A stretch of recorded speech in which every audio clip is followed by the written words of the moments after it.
Hello guys! I'm back! Basta na kayo guys? Alam nyo guys, nagalit talaga ako kagabi. Kasi, nagsabi yung amo ko, yung napapagod ka na guys, napapagod na yung katawan mo kasi marami kang trabaho ba? Tapos tinatawag ka lang niya, sabi niya. Nalin, sabi niya.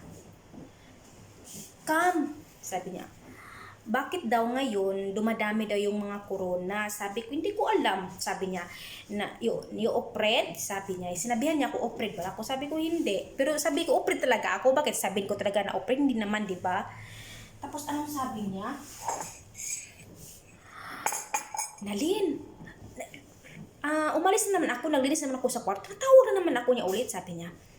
Wag mong linisin yung kwarto ko, i-arrange mo lang yung bed ko, tsaka huwag ka na maglagay ng Dettol, sabi niya sa akin. Sabi ko, di ba gusto mo mag-Dettol? Sabi ko, di ba gusto mo? Sabi niya, hindi, tingnan mo yung mukha ko, nagka-rashes, sabi niya. Sabi ko, okay. Tapos hindi ka pa natapos, sinatawag ka naman, sabi niya, Nalin, come. Sabi niya, alam mo ba, ngayon, end of the world daw. Sabi ko, huwag kang magsalita ng ganyan, sir, kasi walang taong nakakaalam ng ganyan, kahit isa.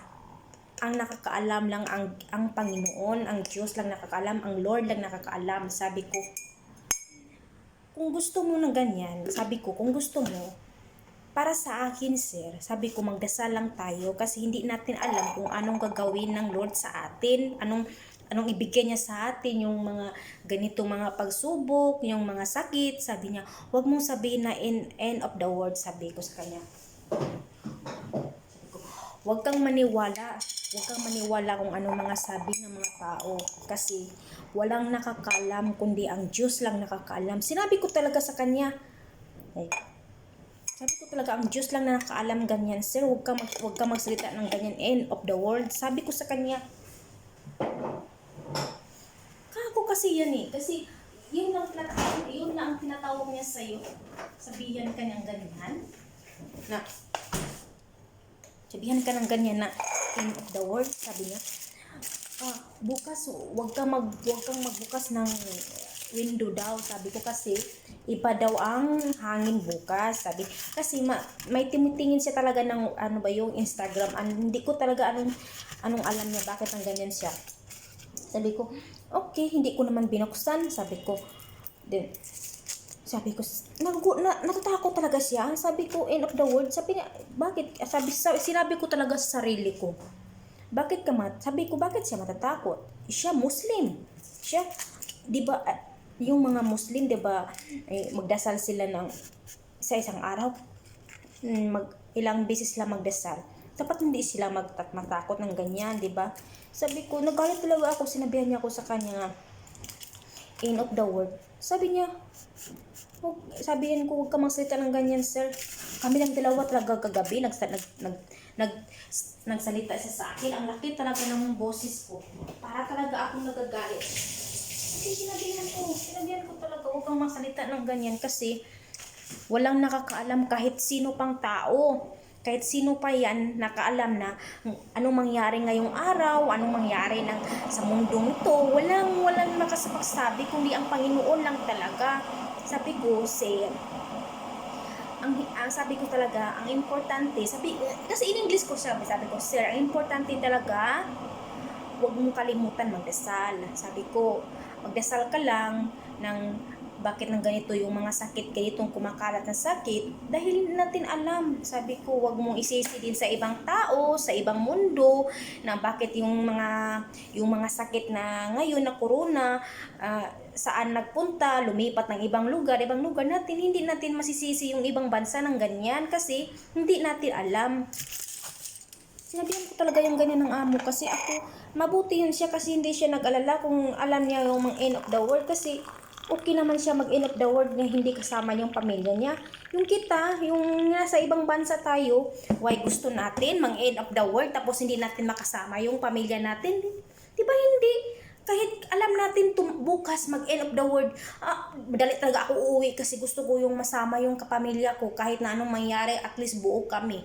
Sama ko yung pamilya, yung mga anak ko. Tapos sa kanya, madali lang sabihin niya sa akin. Sana kung malaman niya end of the world, huwag niya sabihin sa akin. Sabi niya sa akin, nagalit ka? Sabi niya, sinabihan niya talaga ako, nagalit ka? Sabi ko, oh yes, nagalit ako. Kasi bakit mo nagsalita ka ng ganyan na end of the world, sabi ko. Tapos nagtanong naman siya sa akin, sabi ko, tama nga Nalino, tama nga Nalino, walang yes sir, sabi ko, kahit mayaman pa siya, kahit may gold pa siya na marami, kahit siya pang pinakamayaman sa buong mundo, sinabi ko talaga gabi, kahit siya pang pinakamayaman sa buong mundo, walang nakakaalam kung anong mangyari dito sa mundo. Kasi ang nakakaalam lang talaga sir, ang Panginoon lang talaga nakakaalam. Kung bigyan tayo ng anong bigyan niya sa atin yung parusa, yung mga nangyari dito, yung mga sakit, hindi siya lang nakakaalam. Walang taong nakakaalam. Kahit magdamit pa siya ng gold, sinabi ko talaga sa kanya. Sabi niya, grabe, sabi niya sa akin, grabe ka naman magsalita, sabi niya sa akin. Totoo talaga sir. Ang importante lang talaga sir, magdasal ng Panginoon, siya lang ang nakakaalam kung anong mangyari sa atin. Walang makakaalam kahit kaninong tao, kahit sino pa siya, kahit anong pangranggo niya sa Pilipinas, sa buong mundo, walang nakakaalam. Ang isa lang nakakaalam, ang Panginoon lang talaga. Sinabi ko talaga, para talaga akong nagwawali sa kanya kagabi, nagagalit talaga ako. Kahit sumakit pa yung mga likod ko dito, kasi yung maraming trabaho kasi, hindi ko sumasakit. Kasi napaniid ko talaga, iniba kasi ko yung plano ko, yung mga schedule ko ng trabaho. Kasi pagka yung gabi yung lulutuin ko naman, hindi naman mahirap. Tsaka siguro kung magluto ako ng 8 o'clock, matapos naman ako ng 9:30, mga 10 o'clock nga, ganyan. Kasi dalawang lutuin ko lang yung minudo na vegetable, tsaka minudo na rice. Nag-umpisa ako kagabi, yung before, nag-umpisa ako ng minudo, maybe mga 1 week na ako. Iniba ko naman yung plano ko mag-ironing. Nag-ironing ako pagkatapos ng magluto. Hala, iwan ko dito, sumasakit talaga yung mga likod. Siguro ganito, kasi galing ka nagluluto, nanghuhugas ka ng pinggan, pagkatapos maglinis ng kwarto niya, magluto ka pa, wala pa ka pang rest, tapos pagkatapos magluto, magplansa ka pa. Tapos pagkatapos magplansa, tingnan mo yung oras, tapos na, mag-rest ka na. Kasi kung before ako magplansa, maghugas muna ako na yung mga hinugasan natin yung katawan natin, ganyan, before ako magplansa. Siguro yung katawan ko napapagod na ba? Yung katawan natin, napapagod. Pero yung isip natin hindi, gusto pa natin gawin ito, gusto pa natin matatapos yung trabaho natin before tayo matulog para bukas iba naman yung trabaho natin. Kasi ganyan ako, yung anong schedule na trabaho ko dito, bukas ako dito dito sa terrace ako, dito sa isang terrace, kasi 3 terrace yung bahay ng amo ko. Ito bukas, tapos ito na panbukas, saka ito na bukas. Yung gusto natin na matapos yung trabaho natin, pero hindi natin iniisip na yung katawan natin nahihirapan na, pero yung isip natin kaya pa natin. Ganyan talaga yung iniisip ko. Ngayon sumasakit ng dito ko sumasakit. Tapos ganyanin pa ako ng salita ng amo ko. Okay lang kung magtawag siya sa akin, sabihin niya nang hindi ka na magtrabaho, mas maganda pa yun. Tapos sasabihin niya sa'yo na end of the world. Anong sabi?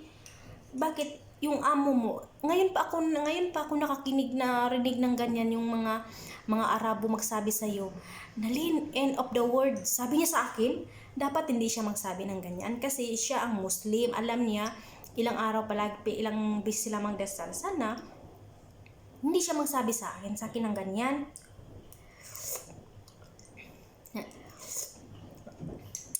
Nagsagot talaga ako. Kamulong siyang may inutos sa akin, ilipat ito, ilipat ganyan, sabi niya. Yung bunga ko, sumasagot sa kanya, sabi ko, huwag kang ganyan sir. Kasi kahit kayong tao, walang nakakaalam. Sabi ko sa kanya, kundi ang Panginoon lang nakakaalam, kundi si Lord, kundi si Jesus lang nakakaalam kung ano mangyari sa atin, walang iba. Kahit mayaman pa siya, kahit magdamit pa siya ng gold, walang nakakaalam sir. Sinabi ko talaga sa kanya. Tapos sabi niya, ito i-transfer, sabi niya sa akin. Kasi ganyan siya mag-utos, alam nyo. Yung kung maswerte lang talaga ng amo ba, yung hindi naman lahat natin yung isip natin ng madali lang makikinig, madali lang maka-understand, ganyan. Yung amo kasi ganyan siya.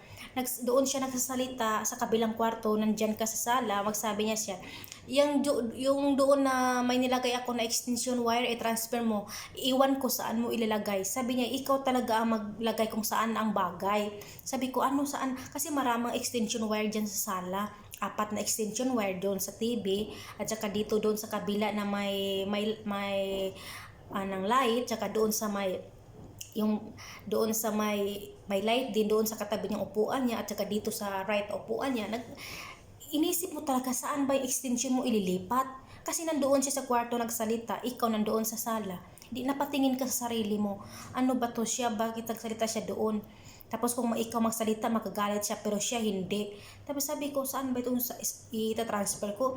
Isian ko, kasi yung tina-transfer ko, yung charger na, may charger siya na bilog, ilagay mo lang yung phone mo dyan sa taas, diyan ay transfer ko. Nilipat ko sa kabila, sa right nga, may light din, nilipat ko. Lumabas siya.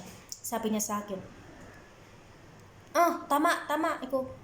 Tama. Saan mo nilagay yung charger ko? Diyan sa, wait sa, sabi ko. Sir, wait sa, sir, because my work no finish. Hindi pa yung, nagluto pa ako dito sa kusina. Baka mapapagod yung niluto ko na kanin. Tinatawag pa ko, wait sir. Tapos pumunta siya dito sa kusina kasi lumalaki yung boses ko.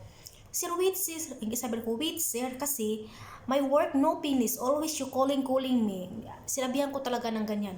Tapos nagpunta ako, yung trabaho ko yung inutos niya, iniwan ko, transfer ko lang yung charger na isa.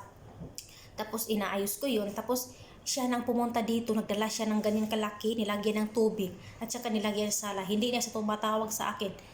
Yung inarrange ko lang yung charger, transfer ko, ganyan lang. Kasi yung boses ko lumalakas na talaga. Nagalit talaga ako. Kasi sino bang hindi makapagod? Hindi pa natapos yung trabaho mo. Tawagin ka naman. Anong niluluto mo? Yung masisira yung niluluto mo, maiitim. Sino namang pagalitan, di ba ikaw? Di ba tayo pagalitan tapos magluto naman tayo ng ulit? Anong oras naman? Lost ng time. Siyempre, yung nagtatrabaho tayo sa ibang bansa, hindi naman natin yung magluto tayo ng palpak. Luto naman ulit, di ba? Okay lang yun, pero kung yung malapit na yung oras, tinignan mo yung oras kasi gusto mo matapos yung trabaho namin para maka-raise naman namin, yung ma-raise naman namin yung mga katawan namin, kasi hirap talaga dito sa ibang bansa magtrabaho. Tapos ganyan lang, yan talaga, magagalit talaga ako. Yun sa amo ko na palagi talaga kami mag-away. Tapos nagsabi pa siya nga, bakit 2 months, bakit 2 weeks lang talaga yung walang labasan, sabi niya. Walang labas daw. Gusto niya 2 months para hindi ako makauwi. Hindi ko talaga. Hihintayin ko hanggang April na first week. Sabi niya, April na first week, kung hindi talaga ako uuwi, iwan ko anong gagawin ko. Iwan ko anong magawa ko dito. Hirap talaga yan. Yung nakabidyo ako, kagabi ba yun? O ilang gabi ba yun?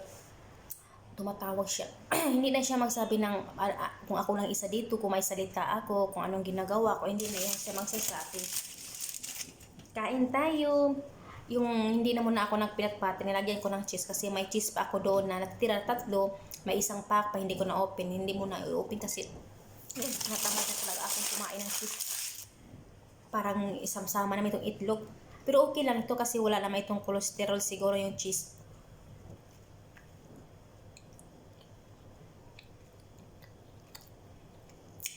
Yung ganito, yung ibang amo, dati yung cheese, hindi sila bibigay ng cheese natin. Hindi, pero ito yung iba siya, magbigay siya. Pero tamad talaga ako kasi tapos na talaga kontrata ko. Tinatamad na ako sa trabaho ko. Ewan ko. Diyos lang nakakaalam kung anong ibigay niya sa akin, kung saan ako pupunta. Diyos lang. Hinangkad ko lang yung kagalingon ko sa Panginoon, kung anong gawin niya sa akin, anong decision ko, at bigyan niya ako ng decision na ng totoo, kasi yung isip ko pag mind talaga. Galit talaga ako, hindi ko nawala talaga yung sinabi niya, end of the word, iwan ko sa kanya.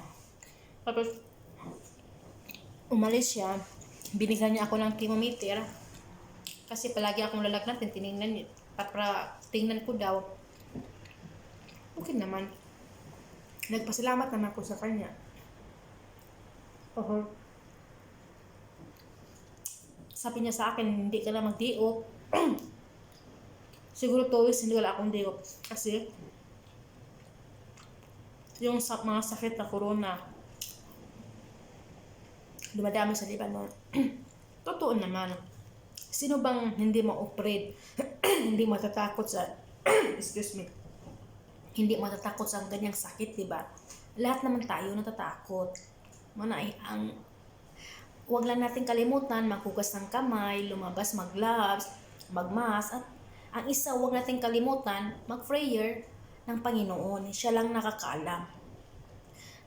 Alam naman natin ang Panginoon na nakakaalam, pero mag-safety first ba? Mag-gloves tayo, mag-mask, tsaka maghugas ng kamay. Yan lang talaga importante. At tsaka, kumain ng gulay. Maggulay ka ng everyday. Kahit anong gulay yan lutuin mo. Kasi yung mga parehasama natin, yung mga kadama lang.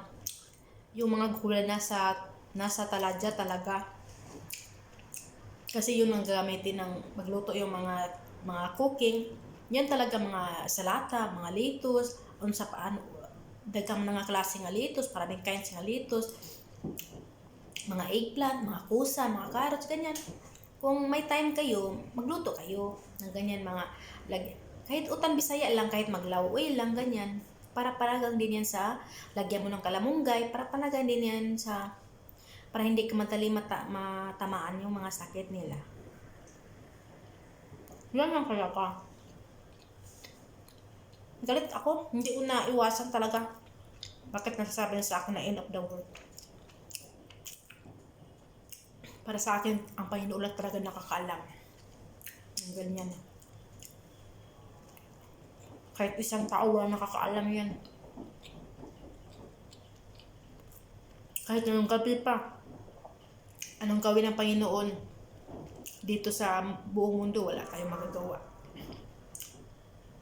Yung magagawa lang talaga natin, magdasal ng Panginoon na sana mawala na ito yung lumalapit na mga sakit, yung corona, ano pang ibigay niyo, sana wag niyong bigyan kami, ganyan.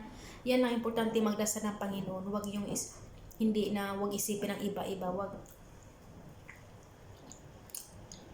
Iwan ko dyan sa amo ko.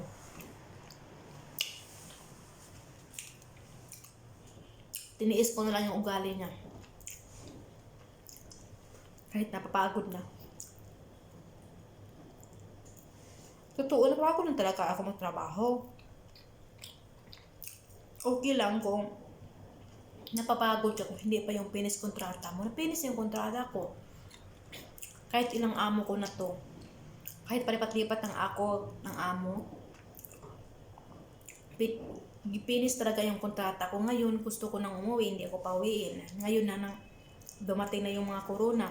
Wala nang airplano, paano na? Sana matatapos ito ng 2 weeks. Hinintay ko talaga yung first week sa April. Sabi niya first week daw. Iwan ko kung hindi na matuloy, iwan ko, bahala siya. Anong gawin ko sa sarili ko. Aalis talaga ako. Kapagod talaga. Hirap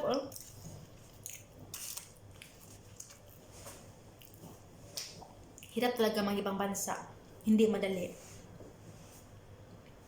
Ano ba ito? Kinakain ko. Yung nasa ngipin ko naman yung mga bread ko. Kasi kung nandoon lang tayo sa atin, kasama tayo mga pamilya natin, akala nyo madali magtrabaho na ibang bansa, kahit masarap pa matulog, kahit masarap pa magganyan, maglagay ng blanket, gising ka talaga kasi may trabaho pa naghintay sa'yo. Pagising mo sa umaga at pagtingnan mo sa kusina, trabaho ang daming kalat ng amo.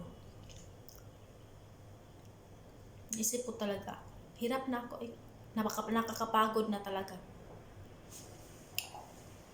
Sabihin ka talaga ng amo na end of the world. Bakit? Gusto niya mag-end of the world? Siya lang. Kung gusto niya mag-end of the world, siya lang mag-isa.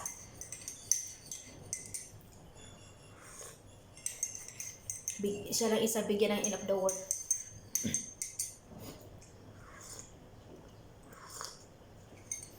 palagi nga tayo nagdasal nga sana mawala natin yung mga sakit nga kumakalat na ibang bansa. Sabihin niya pa, end of the world. Hirap talaga. Hirap ang buhay, no? Ganyan talaga ang hirap ang buhay sa ibang bansa. Yung malayo tayo sa ating pamilya. Ngayon, kumakalat na yung mga ganitong sakit. Sana pinagdasal natin nga sana wag kumakalat doon sa ating probinsya. Kasi iniisip natin yung mga pamilya natin, yung mga anak natin, yung kahit sino pa. Yun lang. Thank you guys. Thank you for watching my channel. Don't forget subscribe my channel. Bye.